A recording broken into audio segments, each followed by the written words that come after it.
Hi, I'm Borkon. Glad to have you here. Welcome back. And I just finished connecting my blast chamber to the chunk loader because I had problems in the past where I just blew up the blast chamber because I unloaded the chunks when it was running. I think I did it correctly. I haven't actually tested it yet, so it's time to test it. It's nothing complicated. The only interesting part, I guess, about connecting not just the blast chamber, but pretty much anything to the chunk loader is that you kind of want the signal to get to the chunk loader fast so it starts working really fast because it has a little bit of a startup problem. So here I'm actually using it's an instant wire pretty much, which means that when this piston gets depowered, due to a quirk with how things are updated in Minecraft, as soon as this piston gets depowered, it retracts immediately, or at least it retracts enough that this block gets removed from this piston, and this whole chain continues within the same tick along the whole chain of pistons and slime and redstone blocks, so everything gets depowered immediately. And when it gets depowered, we do the usual thing. We just remove this block. Like I said, I haven't tested this yet, so let's give it a go and see what happens. I guess the easiest way to do this, so can I see the... Oh, I can see the beacon from here just barely. Let's see what the delay is. Fast enough. I don't think I will have time to go to the nether between turning this on and the chunk loader starting. So yeah, this is good enough. Perfect. So now we have this working. I actually don't need that much cobblestone right now, so let's disable that. And this should stay on for 2.5 minutes, like I said in the previous episode. So that is done. I also, since I'm mentioning projects in my base before we get to the main project, I don't know if you have been keeping track, but a lot of grassification has happened. I mean, a lot. I've gone a little bit mad. This whole peninsula is grassified. Well, the problem with grass is that grass only grows when there is a player with 128 blocks, I think, from it. Otherwise, it doesn't receive random ticks, and it needs to receive random ticks. So I kind of need to AFK here for a while for this grass to grow out. I don't have time for that now. But I did AFK in this area. This area is now completely grassified, and I have even spammed bone meal here, including this entire hill with the iron farm. I kind of need to grow some trees here, but I need to be careful because I can't grow trees under the iron farm because the golems might end up spawning on the trees. Like, I don't know how many people have actually watched that episode, but there was a problem with a mushroom that was growing here, and that was just barely close enough to these guys for them to spawn the golem on the mushroom. That was a little bit problematic, but now it's working fine. So I can't add bushes or trees here because, well, all the distances here are perfect, but I'll need to do it in a few more places. Because this entire area has been grassified, and I think I did more on this side. Don't remember exactly what I did now, but yeah, it's moving along. It's like, I would say this is a significant part of the island is now grassified. All the central parts. I now need to tackle this hill. This will be a massive project to grassify all this, basically to connect this grass to that grass and then just all along the coast here. Yes, we still don't have a building around the honey farm. And no, I have not forgotten about the iron farm either. But yeah, all this will need to get grassified. I might actually, I'm on a roll with grassification recently. I might actually make a huge push again. But that's not what we're doing today. Today we'll be actually building something around this area, and I'm not exactly sure if this is a good idea, but I want to be near the sand generator, and it will become obvious soon why. And what we're going to be building today is a concrete factory, and I just said it would be over there, and I changed my mind. We're going to build it here. And I don't know, that didn't feel like a good place.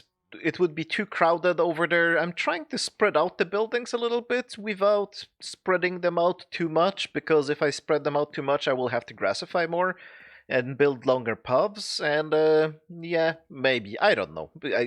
I don't have a very clear plan for this island other than I want it all to be grass eventually at some point. That's the entire plan. Anyway, what we're building now is a concrete factory, and if you watch the stream after the previous episode, at the end of that stream, we designed a little bit of an autocrafter for concrete. I didn't exactly finish it perfectly, it was good enough, but I have finished it now. But of course, there are some more components that need to go on it, and once again, I am making an experiment. I will see if I have managed to make this floor big enough, and if I can put together all the various components the whole machine or the whole system needs to have without actually pre-planning them. I want to be able to learn how to do decent designs spontaneously, and of course that requires you to fail many times. At first I was thinking that I would actually connect the sand generator to the concrete factory, and the concrete factory would have some kind of silo for the sand and a second silo for gravel. I decided against it finally because it's easier to just have shulker box unloaders on the concrete factory. And we will need the concrete factory for a different project. This is not a project for today, it's a massive project, but hopefully the next episode, if I manage to finish all the different parts in time, because we will be building a massive machine and doing a thing, but for that we also need a lot of concrete. I think between 60 and 90,000 blocks of concrete. Or concrete powder, not even concrete, just concrete powder. So let's build the thing. And the first thing I will need to build here is a shulker box loader, because that will be at the bottom of the machine and it will be loading all the concrete. So let's start with that. And I think I can build these things in my sleep now. Right, the next part is to put the autocrafter on top of the shulker box loader, and I think theoretically I could actually have the crafting table on top of this hopper. I'm not sure if it will fit, so let's just put it one bit higher. I'll build more of it and I'll explain to you exactly what's supposed to happen. And actually, this bit I built here is all I need to explain what's gonna be happening here. Oops, I fell down, but yeah, good enough. So, for those who don't know, I have enabled a feature of the carpet extra mod on this server, and it is the autocrafting dropper, basically because I don't want to spend all my days crafting stuff in large quantities, especially iron blocks or concrete powder or stuff like that. I'd rather spend my time making decent videos instead. I don't think you want to watch me craft 90,000 concrete powder in one session, and I could make that into a video, but I already made a video about watching grass grow, and yeah, this is probably even less exciting than watching grass grow. So that's why I have autocrafting on this server, and it works like this.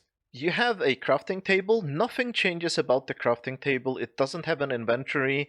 People might get confused by the hopper being there, that the hopper is somehow interacting with the crafting table. That's not what happens.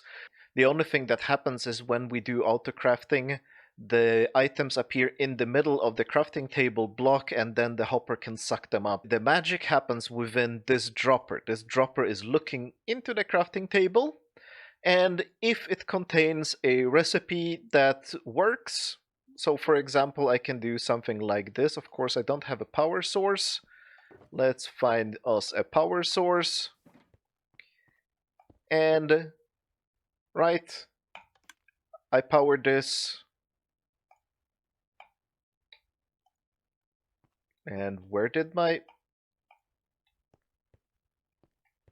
Oh, yeah, that's... Oh, yeah.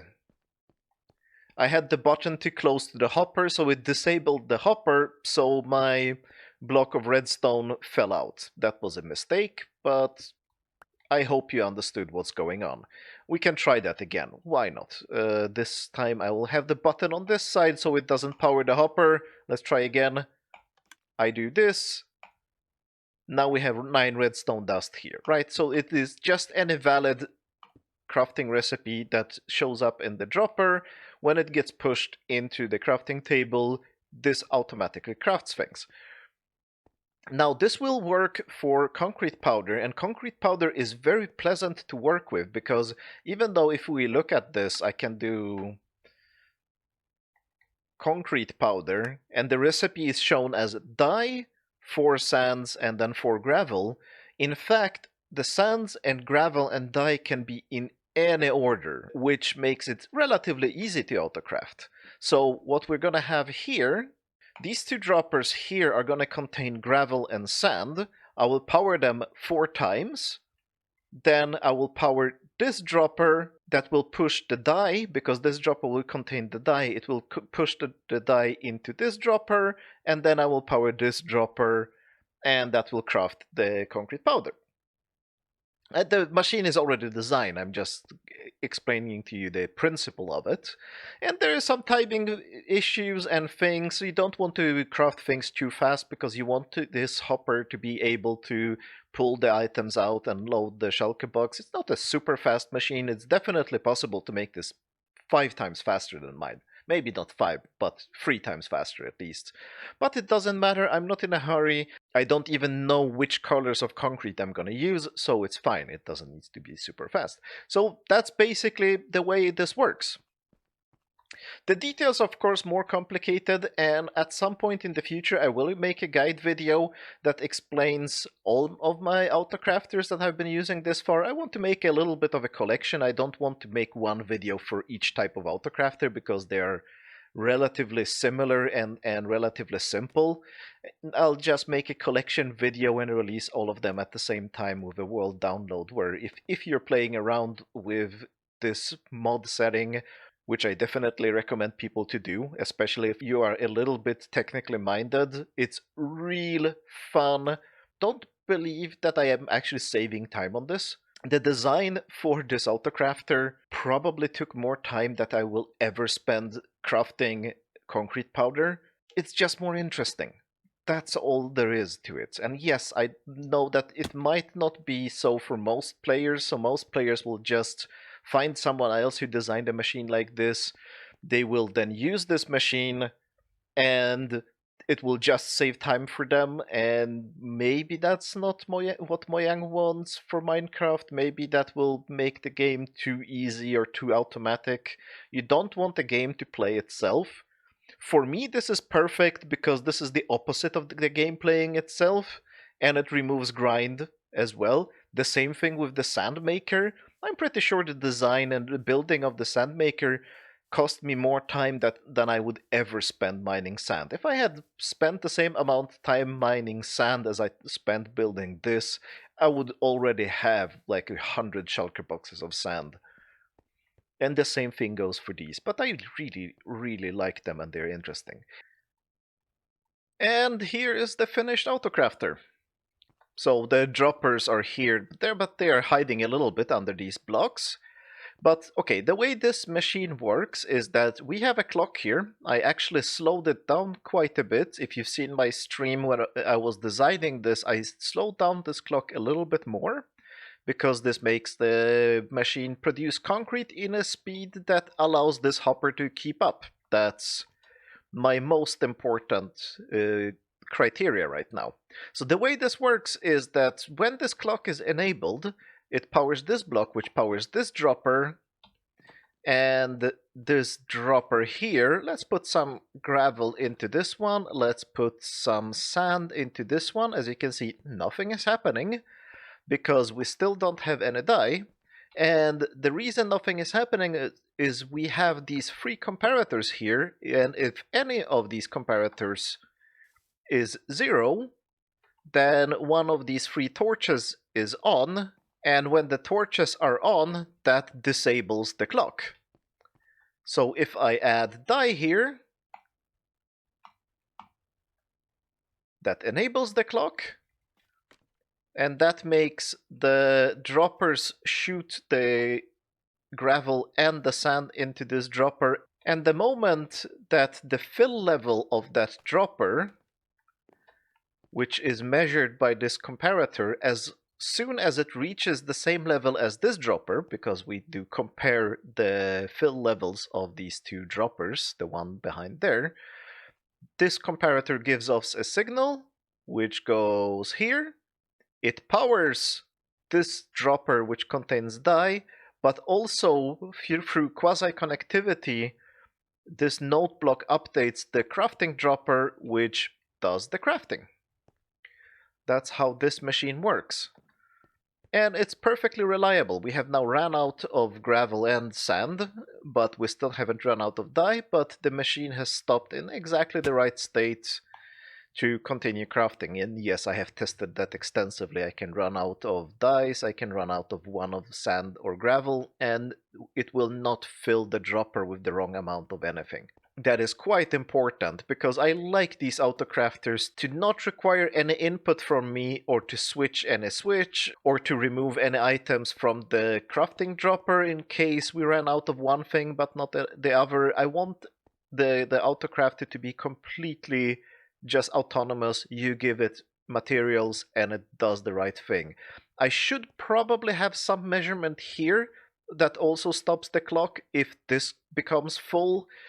Maybe I could route the signal from here and to this side here. Maybe I'll add that later, because I want the machine to stop when, well, in this case, we don't have any shulker boxes left. So if this dropper fills up completely, we probably need to stop the machine as well.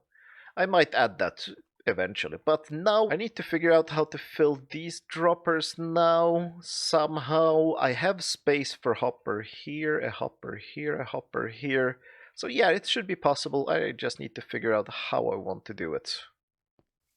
Alright, I think this makes sense, and yes, I might have over-engineered this a little bit. And let's talk about what's happening here. So these two things on the sides here are shulker box unloaders. And yes, as usual, I'm trying to make them fully automatic, so I do not need to push any buttons. The only thing I need to do is to put, yes, this is supposed to be gravel. And it is gravel, and now that shulker box is unloading. Now let's put the sand in. And the sand is unloading, and now I will just add the light gray dye, because let's have light gray concrete, and it should start crafting now. I hope. Yes, I could hear it. It is crafting. And yes. And let's just see. This hopper is not getting full. Of course, it is pointing straight down. But this hopper shouldn't be getting full either. No. Perfect. It's exactly the perfect speed for the machine. Maybe the machine is crafting a little bit too fast. You can see it's bumping up to 5 here. Maybe. No, I think it's looking good. It's all working, so eventually we should get... Well, I didn't put enough dye in, I'm pretty sure. Yeah, it's already in the dropper. But if I had enough dye, it would fill 2 shulker boxes with light gray concrete powder now, because 2 shulker boxes of sand and gravel, or one each of sand and gravel, generates more or less 2 shulker boxes, a little bit more, of concrete powder. A nice feature, I think, maybe it's a stupid feature, but I added it, is that the empty shulker boxes from the shulker box unloader are going down here, here, here, and back into the shulker box loader.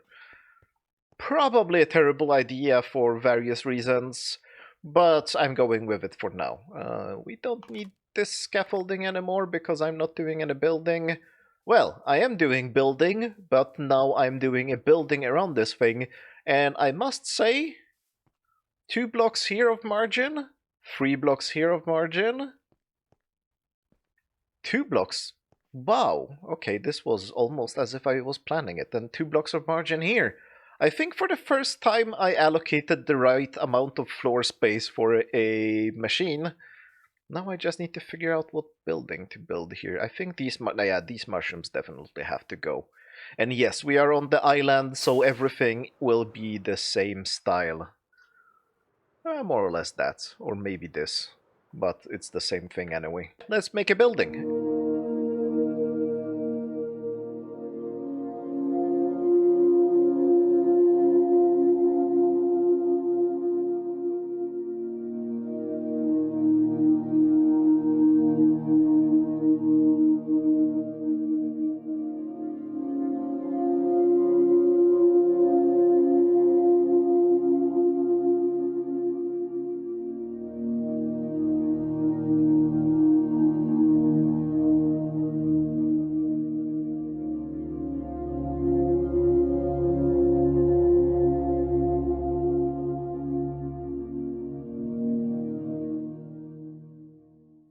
Well, yeah, that's a building.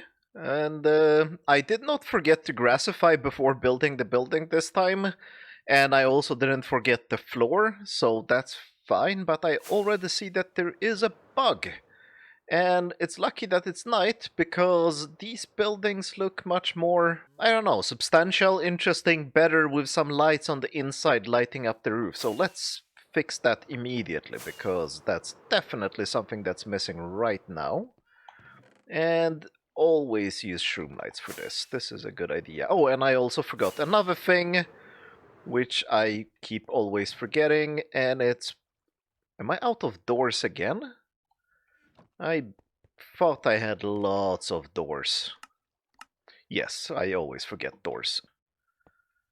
Yeah, that makes sense. Actually, why don't I have pressure plates on both sides?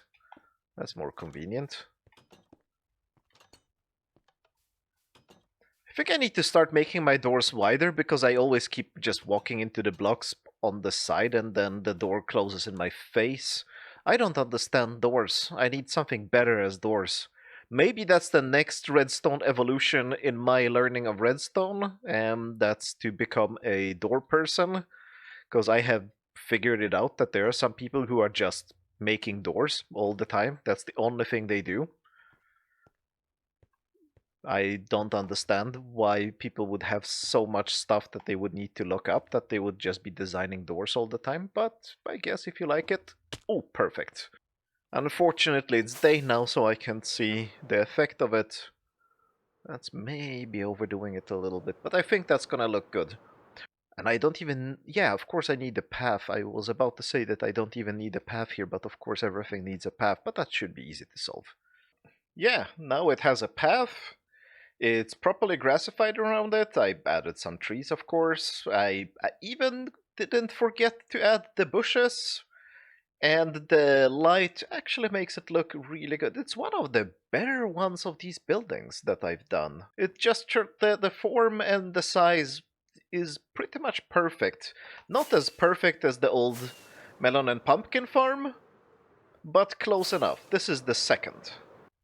But that will be it for today. I'll be streaming, of course, again after this episode is out. It will be at 8 o'clock in the evening Central European Time, or 7 o'clock in the evening UTC. It will be on twitch.tv Borkon_live. I hope to see you there, and if not, I'll see you in the next episode. Thanks a lot for watching, and have a good concreting. I didn't have concrete, so have some leaves. Bye!